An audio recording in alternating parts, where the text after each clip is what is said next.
في رحلة تطوي الدروب بين المدائن والشعوب بحضرة الذكر الحكيم وحدنا رب القلوب، وحدنا رب القلوب. في رحلة تطوي الدروب بين المدائن والشعوب بحضرة الذكر الحكيم وحدنا رب القلوب، وحدنا رب القلوب.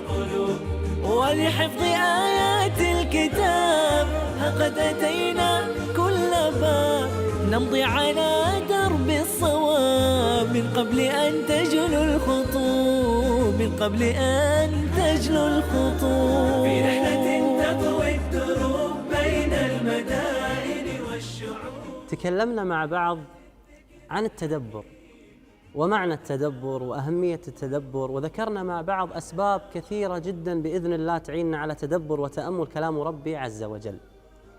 ولكن هناك موانع تمنعنا من تدبر كلام الله عز وجل، وهذه الموانع تبعدنا عن التدبر وتأمل القرآن. ومن هذه الموانع هي أمراض القلوب. الله سبحانه وتعالى يقول: أفلا يتدبرون القرآن أم على قلوب أقفالها. الله سبحانه وتعالى يريد أن يقربنا برحمته إلى القرآن وإلى تدبر القرآن، ولكن قال: أم على قلوب أقفالها. إذا الواحد فينا مسك القرآن وقرأ القرآن وجد نفسه أن قلبه ما يخشع، قلبه ما يطمئن، وجد نفسه أنه لم يجد حلاوة هذا القرآن، اعلم أن في قلبك مرض. ومن أمراض القلوب هي الغفلة. الله سبحانه وتعالى في بداية سورة الأنبياء يقول: اقترب للناس حسابهم وهم في غفلة معرضون ما يأتيهم من ذكر من ربهم محدث إلا استمعوه وهم يلعبون لاهية قلوبهم. الله سبحانه وتعالى يقول: وهم في غفلة معرضون، ويقول: لاهية قلوبهم. كيف نريد أن نتدبر كلام الله سبحانه وتعالى وقلبنا في حسد وغيبة ونميمة وكلام في الناس؟ كيف نريد أن نتدبر كلام الله سبحانه وتعالى ونحن نتكبر ونعجب بأنفسنا؟ انظر، الله سبحانه وتعالى يقول: سأصرف عن آياتي الذين يتكبرون في الأرض بغير الحق. يقول سفيان بن عيينة: سأنزع عنهم، عن هذه الآية، فهم القرآن. إذا أردت أن تتدبر القرآن راجع قلبك، والله قلوبنا فيها أمراض. إذا أردنا أن نتقرب من هذا القرآن يجب علينا أن ننظف هذه القلوب، وستجد نفسك بإذن الله متأملا خاشعا مع كلام ربي عز وجل.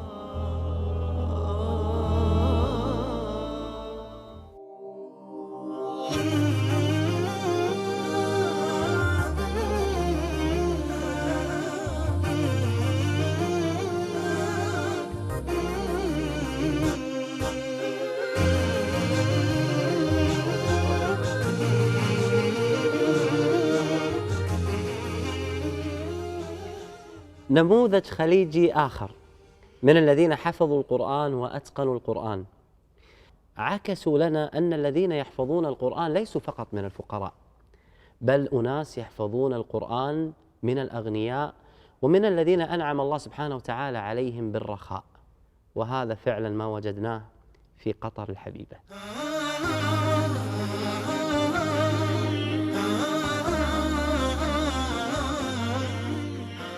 شخص من الأسرة المالكة والحاكمة في قطر، مسؤولياته كثيرة، انشغالاته كثيرة، ولكنه حفظ القرآن الكريم كاملا. كان لقاء ممتعا ومفيدا في مزرعته، وهو الشيخ الدكتور عبد العزيز بن عبد الرحمن آل ثاني. حقيقة إذا أردت أن أذكر السيرة الذاتية أحتاج حلقة كاملة، ما شاء الله تبارك الرحمن، لا أنتهي يعني. ولكن الشيخ الدكتور عبد العزيز بن عبد الرحمن آل ثاني حصل على الدكتوراه من الجامعة الأمريكية في القيادة، وحصل ما شاء الله على بكالوريوس من أمريكا الولايات المتحدة الأمريكية في الهندسة النووية ما شاء الله تبارك الله، وتقلد الكثير من المناصب منها، وأهم هذه المناصب أنه أصبح رئيس الصناديق الإنسانية في منظمة التعاون الإسلامي، ورئيس مجلس إدارة الهيئة القطرية للأعمال الخيرية سابقا ما شاء الله تبارك الرحمن، وأسس، يعني هو أساس العمل الخيري ما شاء الله تبارك الرحمن، أسس العديد من المؤسسات الخيرية منها قطر الخيرية، ومنها مؤسسة عيد أمين عام مؤسسة عيد ما شاء الله تبارك الرحمن، ورئيس مجلس إدارة قطر الخيرية سابقا. أنا ذكرت لكم السيرة الذاتية وقلت لكم الشيخ كيف هو مشغول في أعمال خيرية، مشغول في أعمال خاصة في شيخنا، يمكن اليوم ينتهي وهو لم ينتهي من أشغال شيخنا، ولكنه حفظ القرآن الكريم تبارك الرحمن. شيخنا كيف وفقت بين حفظ القرآن وبين كل هذه الأعمال؟ طبعا لا شك أنه اعتقادي الأمر الأساسي هو حفظ كتاب الله في الصغر، وهذا يعني أنا ما حفظته في الصغر لا أعاني معه كثير في المراجعة. نعم. فهذا أعتقد من الأسس الذهبية في حفظ القرآن، والإنسان يجب أن يبدأ بها من الصغر مع أولاده قدر ما يستطيع. كيف كانت بداية الشيخ؟ كيف بدأت بحفظ القرآن؟ وأين كنت تحفظ القرآن يا شيخنا؟ طبعا بدأت من الصغر، وكان في المسجد الوالد علي بن جاسم، وكان مسجد جميل، ذكريات رائعة في حلقات الحفظ مع صغار. انتقلت إلى المسجد الذي بدأ فيه الشيخ عبد العزيز حفظ القرآن، واسترجعت معه ذكريات الطفولة.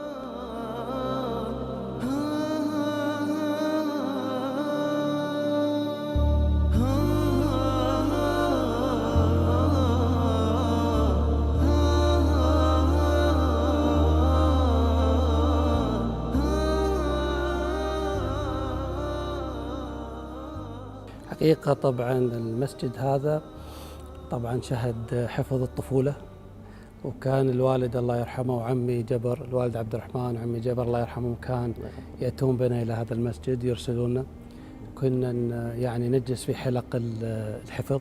فطبعا أتذكر كل جانب من جنبات هذا المسجد وحلق الحفظ والتكريم والجوائز بعد حفظ كل جزء من أجزاء القرآن.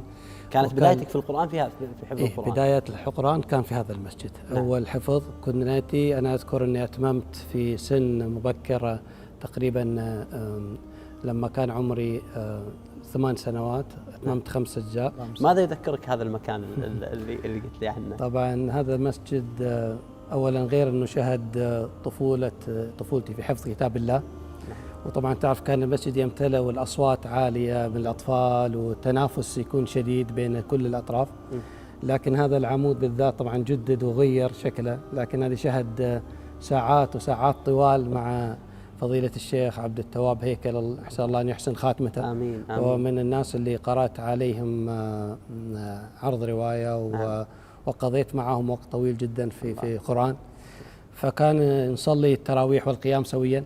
الله. كان أذكر أنه يزعل مني إذا تغيبت لأي سبب يعني، ويجيني أحيانا ثاني يوم الفطور في المجلس عندنا. نعم. عشان يلومني ليش ما جيت البارحة إلى الصلاة يعني. الله.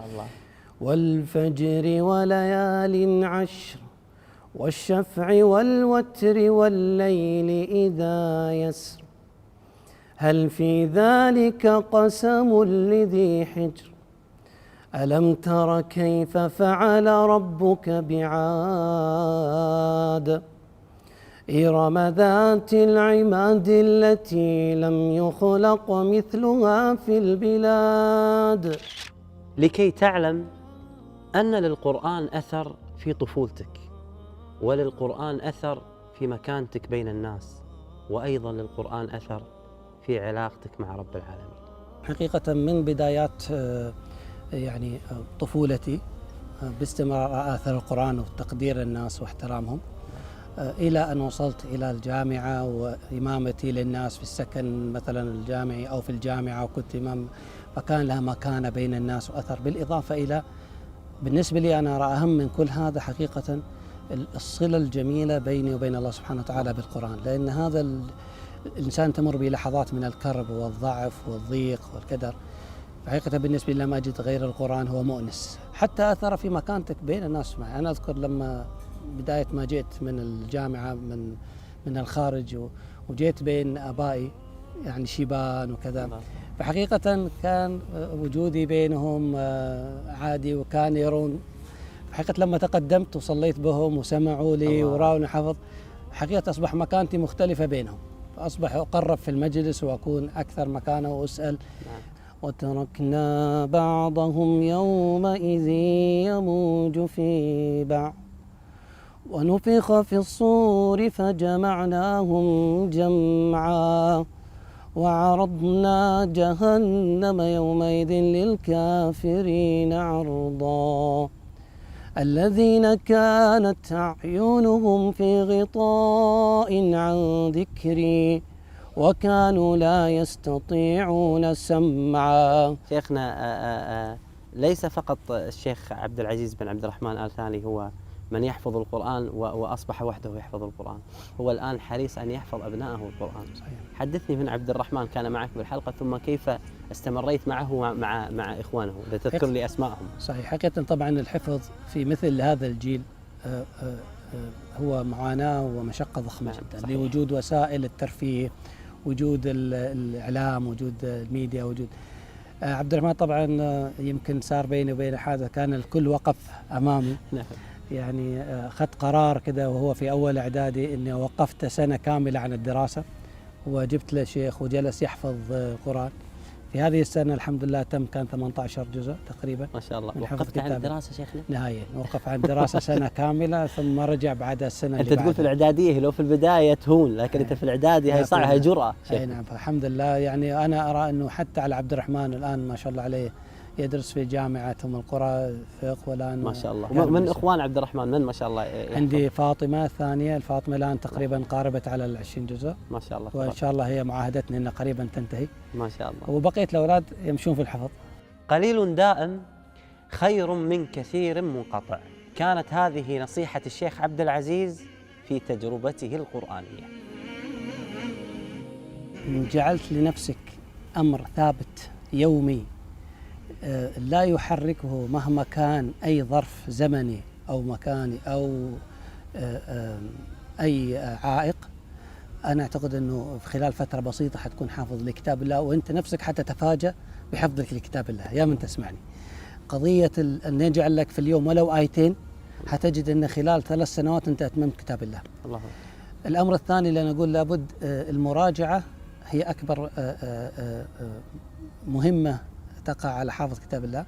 وأنا أرى مثل ما قلت أنه كثير من أوقاتنا تضيع في الطرقات وفي التنقل وفي الجلسات الخاصة، فيكون إنسان يحمل معه، خاصة اليوم مع التكنولوجيا مثل الموبايل أو جهاز، يحمل في كتاب الله كامل، يسمع ويكرر معه. قرآن فجر يا أخي مشهود، والخير في صفحاته معقود، فاحرص على القرآن لا تبخل به، فالخير دوما للورى مردود.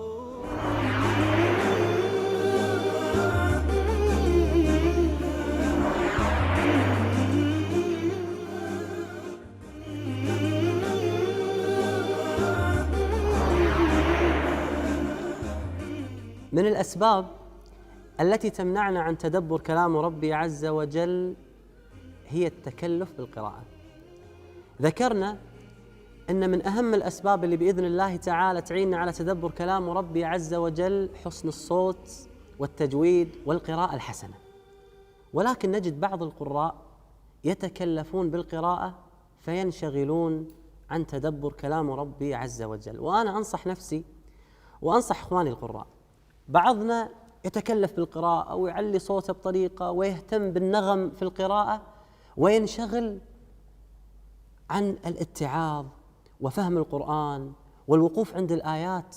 بعض الناس تجلس معاه في المسجد، خاصة كبار السن، يعني لا يعرف التجويد، أسأل الله سبحانه وتعالى يعطيهم الصحة والعافية، تجده يوسوس، يقرأ آية ويرد يعيدها، يشعر أن المخرج طلع غلط، يقول لا أنا قرأت هذه الآية غلط، كيف أختم القرآن بهذه الطريقة؟ وينشغل أيضا عن فهم القرآن وتتدبر القرآن. نقرأ القرآن، نتعلم التجويد، نتقن قراءة القرآن، نكون من المهرة بإذن الله في قراءة القرآن، ولكن لا نتكلف حتى نكون مع التدبر وتأمل كلام ربي عز وجل. اسألوا قلبي فقلبي ذاب في حبك ربي. اسألوا قلبي فقلبي ذاب في حبك ربي. إن في جوفي كتاب صنني من كل كرب. من فضل الله سبحانه وتعالى علي وكرمه بأنه فتح لي بابا جديدا في خدمة القرآن، وذلك عن طريق قطر الخيرية التي اختارتني سفيرا للمشاريع القرآنية. أسأل الله سبحانه وتعالى أن نكون جميعا مفاتيحا للخير. في حبك ربي إن في جوفي كتاب صنني من كل كربي. احنا حريصين ان المشاريع القرآنية تتطور الفترة الجاية. يعني جرت العادة، انا زرت اكثر من بقاع العالم كلها تقريبا في الجولات الأخيرة. لاحظت ان العمل القرآني دائما تقليدي، يعني ما يعني قليل اللي دخله التطوير ودخله طلع من النطاق التقليدي.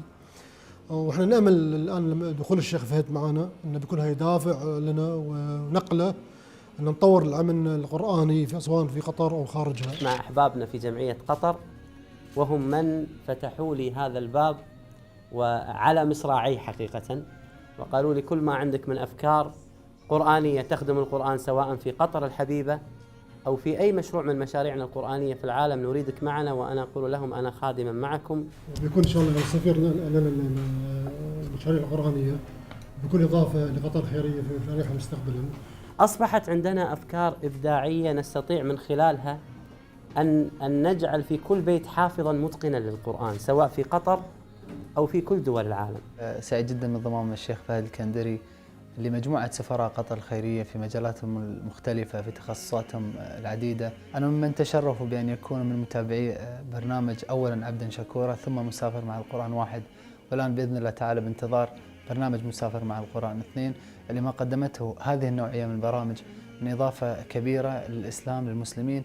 توقيع فهد خطوة أولى فقط بإذن الله تعالى، أكيد هو وغيره من السفراء ستتبع ذلك خطوات أخرى، مجموعة من المشاريع المتنوعة. وهناك بإذن الله أفكار إبداعية قرآنية ومراكز قرآنية عديدة سترونها بإذن الله قريبا وليس بعيدا. الجمعية انشأت في الأربع سنوات الأخيرة قرابة 84 مركز إسلامي في أوروبا فقط، وهذه المراكز الإسلامية يعني تحتاج لتطوير قضية القرآن فيها.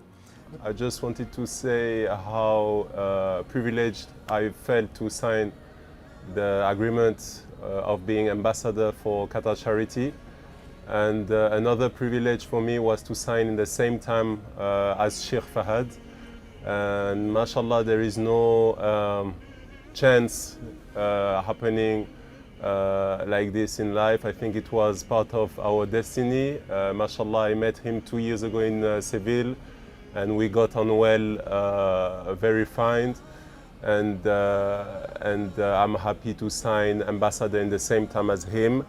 I appreciate the great work he's doing for Hifd al-Quran, and I wish him all the best in the future, inshallah. And I just pray God that people help him in achieving his goal, inshallah.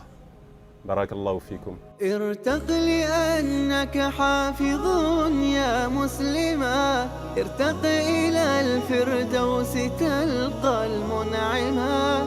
ارتق فإنك قد تعبت بحفظه وعملت فيه عاملا ومعلما.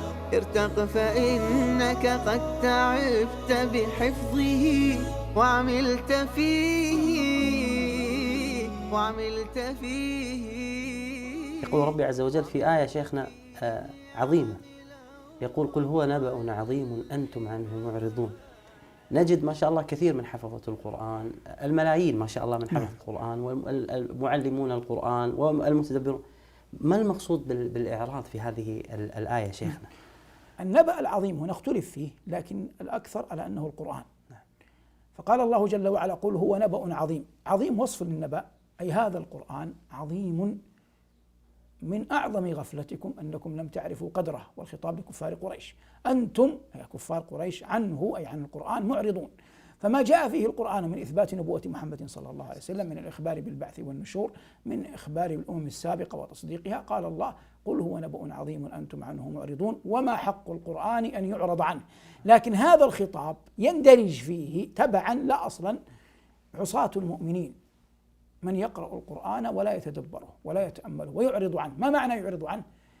لا يؤمن يقينا، يؤمن أصل إيمان، لكن لا تراه في حياته على يقين بما جاء في القرآن من وعيد. كيف يأتي أحد على أموال اليتامى والله يقول: إن الذين يأكلون أموال اليتامى ظلما إنما يأكلون في بطونهم نارا. كيف يطفف مسلم في كيل وميزان والله يقول: ويل للمطففين الذين إذا اكتالوا على الناس يستوفون وإذا كالوهم أو وزنوهم يخسرون. خذ كثيرا من الأمور عليها. كيف يكتم أحدا شهادته والله يقول: ولا تكتموا الشهادة، إلى غيرها من وعيد القرآن. وكيف لا يرغب أحد فيما عند الله وقد جاء في وعد القرآن ما جاء من الحور العين والجنان، ولمن خاف مقام ربه جنتان فبأي آلاء ربكما تكذبان، إلى غيرهن من الآيات. ليس المقام مقام استطراد، لكن المراد هنا إثبات أنه من الغفلة العظيمة أن لا يتمثل الإنسان ما جاء في القرآن من إخبار وإشعار. وحق المؤمن أن يتدبر القرآن، ويقع فيه أمران: تلاوته. يقول البراء بن عازب في الصحيحين: صليت وراء النبي صلى الله عليه وسلم صلاة العشاء فقرأ فيها بالتين والزيتون فما رأيت أحدا أحسن صوتا منه. وجاء هذا في حق التلاوات. وجاء في فقه المعاني ما قلناه من التدبر، فلا بد من تدبر القرآن بتلاوة ألفاظه وفهم معانيه. فإذا وفق الإنسان إلى تلاوة اللفظ وفهم المعنى مع العمل بهذا الذي نجم عنه من التلاوة والفهم، وصل إلى مراتب الصديقين الكبار الذين يرجو كل مؤمن الله أن يسلك بهم سبيلا، أن يسلك به سبيلا.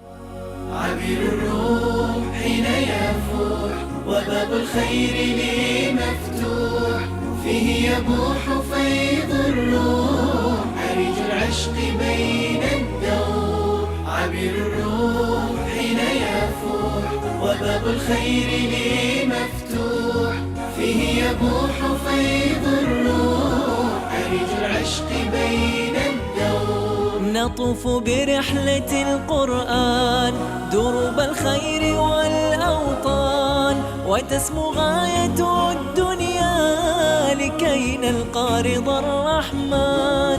نطوف برحلة القرآن دروب الخير والأوطان، وتسمو غاية الدنيا لكي نلقى رضا الرحمن. سنايا النور بالتفكير على الأرواح بالتأثير، فيه الخير والبرهان. من القرآن للإنسان على الآفاق والأكوان، به نمضي مدى الأزمان لا نرجو سوى الرضوان. من القرآن للإنسان على الآفاق والأكوان، به نمضي مدى الأزمان لا نرجو سوى الرضوان.